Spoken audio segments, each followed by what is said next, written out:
कबीरा दर्शन संत के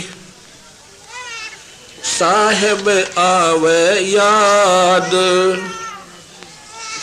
लेखे में वाए घड़ी बाकी कास में बादे। साधु आवत देख के असी हमारी दे, माथे के घर उतरे नैनो बढ़ा सने। आवत साधु हर्षियो, आवत संत न हर्षिया, और जात न दीजारो, कह कबीरता दास की मुक्ति कदे ना हो। कहते हैं संत भक्त आत्मा जब दिखे खुश होवे और चाल जब आँखों में पानी आवे, यानी इतनी श्रद्धा बन जाए आपकी, कहते हैं फिर बेड़ा पार से अपने आप आस्था बन जाती है अपने भगवान में, गुरुदेव में। जब हम ईश्वर आराधना में सही ढंग से लग जाते हैं।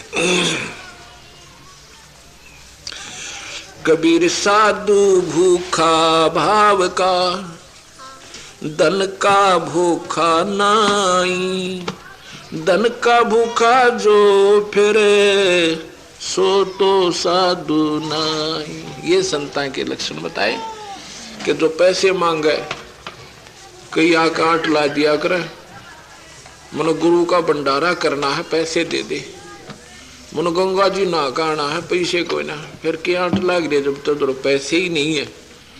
तो भगवान ने तो न्यों बता रखा नाम में ही गंगा हवाई। ये शब्द गरीबदास निज नाम की नद पर भी नाई रे, या नाम रूपी गंगा में तो रोज नाले। तो वो लोग अच्छे नहीं होते क्योंकि वह फिर सुल्पे खींचे कि तो दारू पीने, तो वो संत नहीं होते। संत पैसे नहीं मांग्या करे कदे भी। आप तो आवे रतन बरोबर, मांग्या आवे लोहा, मांग लेते हैं वो तो लोहे बराबर से। संत मांगते नहीं, और कोई देता है तो उसके सतगुरु के चरणों में अपनी विधि से लगा देते हैं ताकि उनको पूरा लाभ मिल जाए। साधु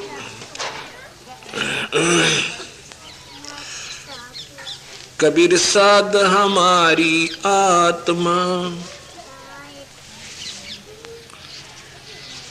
हम संतन के जीवी, साधु मद हम योर, जो पे मद घीव। पेय कहते हैं दूध में जिस प्रकार घी होता है, कहते हैं ऐसे हम अपने संतों में रहते हैं। कबीरा सोए दिन निर्मला, जा दिन संत मिलाए, अंक बरबर बैठिए, पाप शरीर जावे। साधु मिले साहेब मिले, अंतर ही ना रेख, मनसा वाचा कर्म ना ये साधु आप अलेख। कहते संत मिल गया ना सोच ले राम मिल गया तेरे, तो पूर्ण संत मिल गए। और संत में, पूरे संत में और उस भगवान में कहते कोई मंत्र मत समझा, मानो आप अलेख।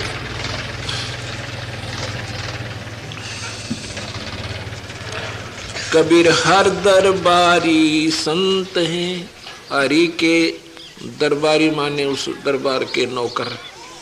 जैसे कोई किसी ऑफिस में काम करता हो, चाहे वहाँ किसी भी छोटे भी रैंक पे क्यों ना हो, तो वो भी अपने साथियों को उस दफ्तर की सारी सुविधा 1 मिनट में घुमा दे सारे के।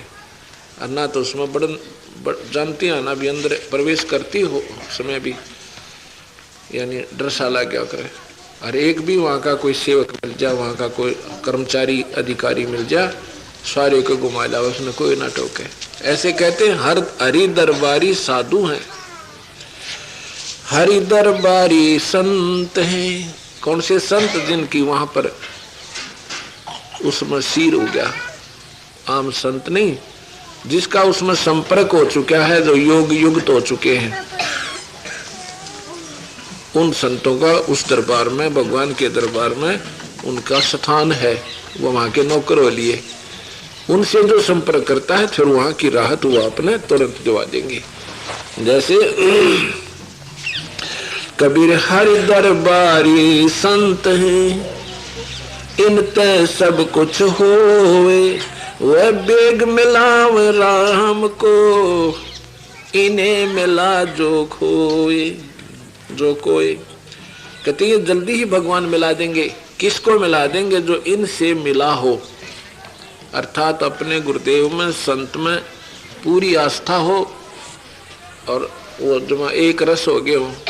यानी जिस प्रकार अपने प्यारे आदमी को ही सुविधा दिवाई जाती है कहीं भी ऑफिस की, जो उनकी चाल पूग हो सके, ऐसे ही सतगुरु महाराज बताओ भाई, संत परमात्मा एक का मान ले। और संत गुरु, गुरु जो है आपका वही संत कहो, भगवान कहो, और किसी प्रकार उसको समझ के अपनी आस्था पूरी बना लो।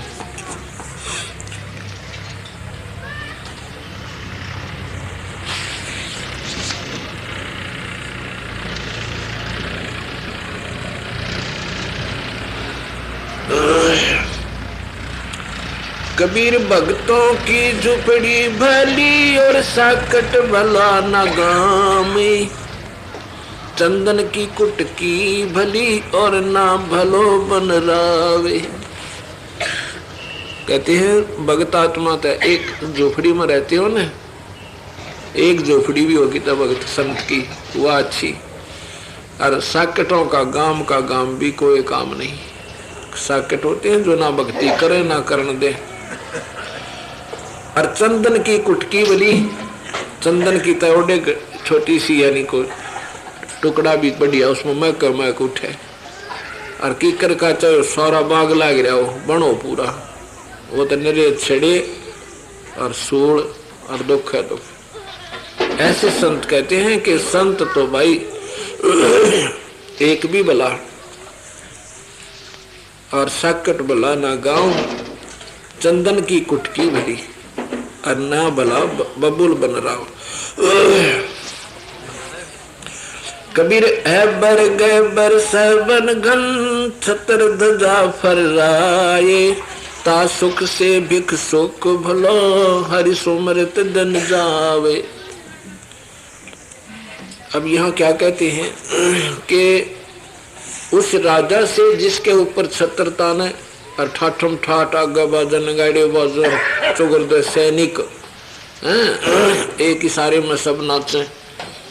कहते हैं अगर वो राजा ईश्वर का भजन नहीं कर रहा है, परमात्मा से नहीं संपर्क कर रहा, उस तो एक गरीब आदमी चाहे उसने कितना कोई टूक वैसे भी कहीं से खाना पड़ रहा हो, उस रात अगर नाम ले रखा है, गरीब से गरीब यानी इतना गरीब हो उसने टूक भी मांग कर खाने पड़ गए हो, और हो ईश्वर आराधना करने वाला,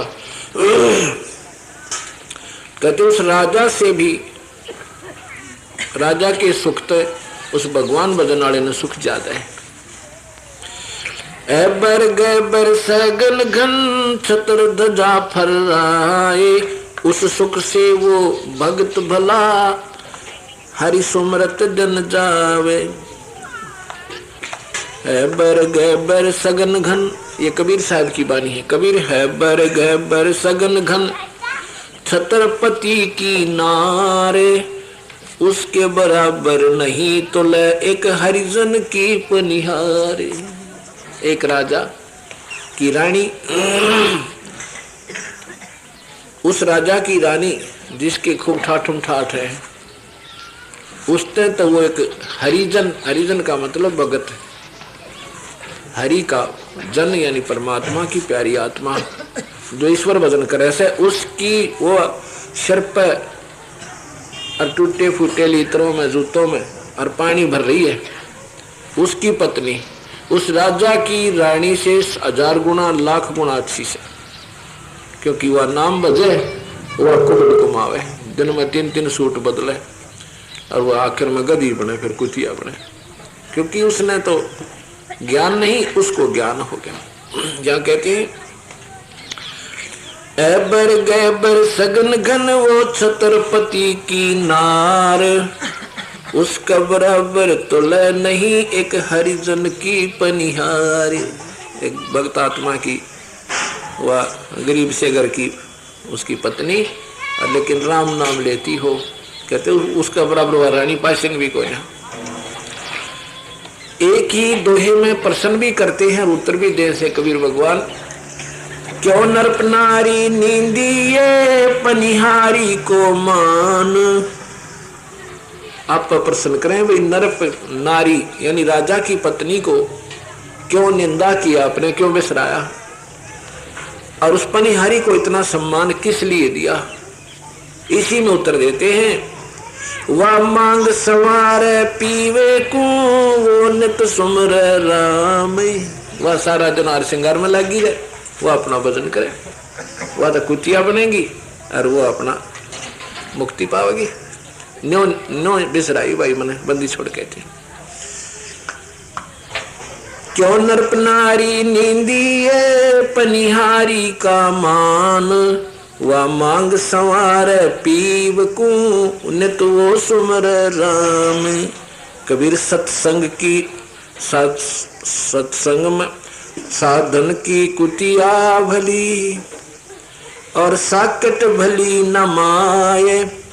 वो बैठी हरे यश सुने वो निंदा करने जावे। कितनी गहरी व्याख्या करते हैं कबीर भगवान।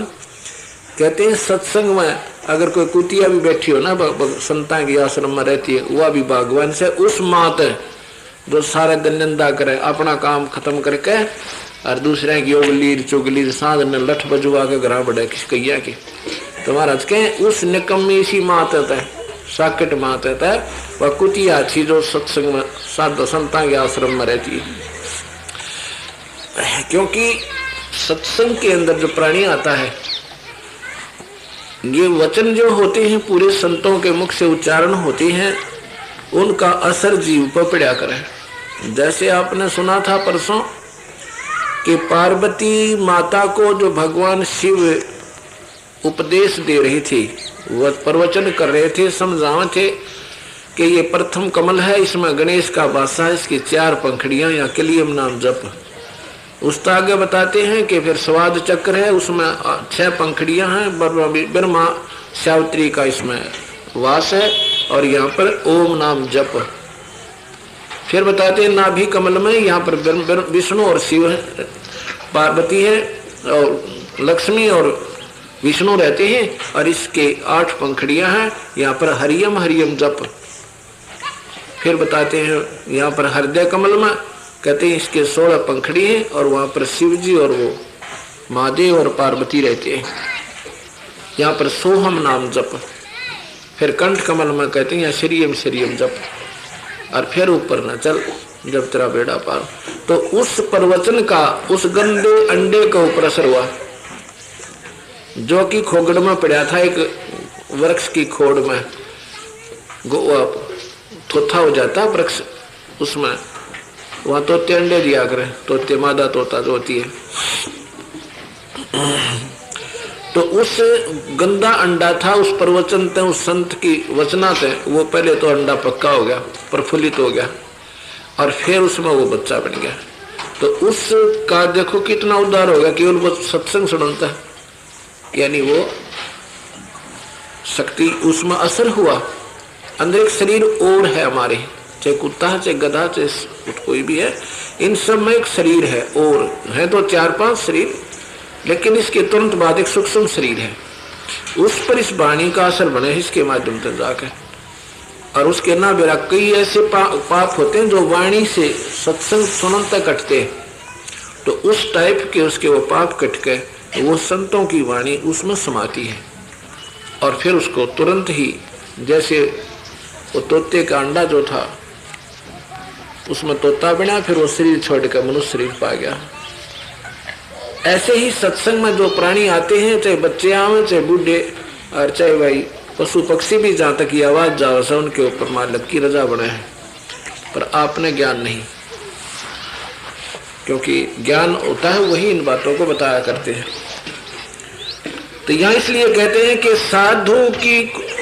साधुन की कुतिया भली साकट भली नमा, वो बैठी हर यश सुने वो निंदा करने जावे।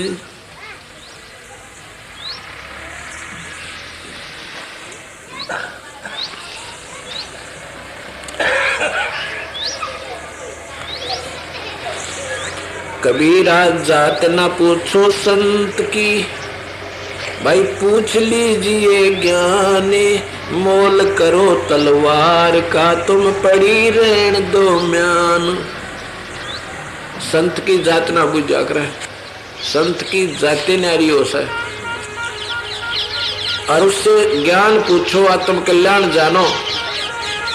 जैसे मोल का तलवार का मोल करो तुमने म्यान तक के लेना, अर्थात संत की महिमा, उसके द्वारा दिया किया ज्ञान, उसका लाभ उठाइए। जात जूत के चक्कर में और जियो मत। हमारा कोई जात नहीं है, या तो हमने अपने एक फॉर्मेलिटी सी बना रखी है। हमारी जीव जाति है और आत्म कल्याण हमारा उद्देश्य है। यूं ना बनाती है जात नकली है। आज कोई हिंदू है तो कल मुसलमान बन जाएगा, आज कोई मुसलमान है वो कल को मर कर फिर हिंदू भी बन सकता है, ईसाई भी बन सकता है, सिख भी बन सकता है। तो हमने अपना नाम उद्देश्य मुख्य रखना चाहिए। जात चाहे किसी कोई भी हो, मजहब कोई हो, बुराई छोड़ दे, भगवान बच दे, बस पूरे संत की शरण में चला जा।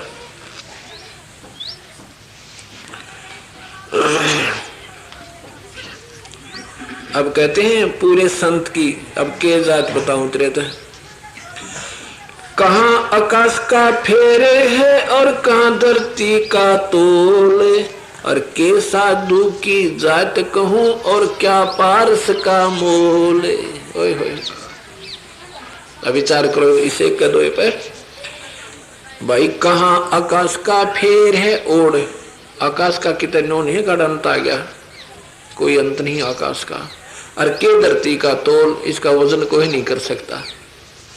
ऐसे ही संत की कोई जात का कोई हिसाब नहीं लगा सकते उसकी के जात से। वो ऐसे है जैसे संत की जात का के वर्णन करो, यानी जात का तात्पर्य होता उसकी महिमा।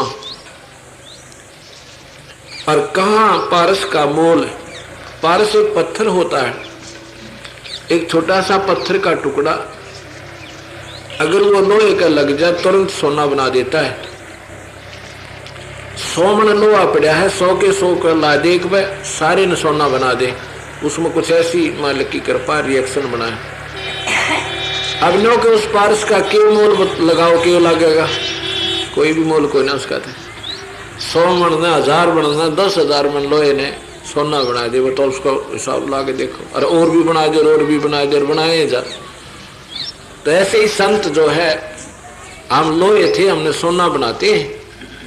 अपना उपदेश नाम रूपी पारस लाख है, तो उस संत की नो के जात बताओ रहता ही। अब के महिमा गाई जा सकती है संत की। हम रांग थे, कल गधे बन जाने थे, कुत्ते बनना था, कुतिया बननी थी, और उन्होंने अपना दे के ये नाम रूपी पारस में सोना बना दिया। तो यहां सतगुरु महाराज कहते हैं भाई, कहाँ आकाश का फेरे है, कहाँ धरती का तोल, और के संत की जात कहूं भाई, कहाँ पारस का मोल। के मोल उस पारस पत्थर का कुछ नहीं कर सकते हम।